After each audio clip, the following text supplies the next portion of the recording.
Welcome to the Rim Break Rodeo. We hope this video helps. You start by confirming the essentials. Your iPhone is nearby, signed into your Apple ID, and has an active cellular plan. Once done, update the watch to the latest watch OS. Make sure your watch is a cellular model. Only those support a SIM via eSIM. Now open the watch app on your iPhone and tap Pair New Watch to begin pairing. This initiates the link that lets your carrier provision the watch's cellular identity. After pairing, you tap Cellular in the watch app and select Set up Cellular.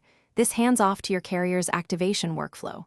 Follow prompts to choose the plan or add a line, enter account credentials, verify identity, and accept terms. The carrier provisions an eSIM for your watch, which can take several minutes. During this time, keep both devices charged and connected. Once provisioning finishes, you'll see the cellular icon on the watch face. To finish, test the connection. Turn off your iPhone's Bluetooth or leave it in another room, then make a call or send a message from the watch.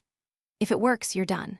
If activation fails, make sure your carrier supports Apple Watch eSIMs and have the watch IMEI or ICSID ready when you call support. As a quick fix, restart both devices, then rerun Set up Cellular in the watch app. This often resolves provisioning hiccups and clears temporary network errors.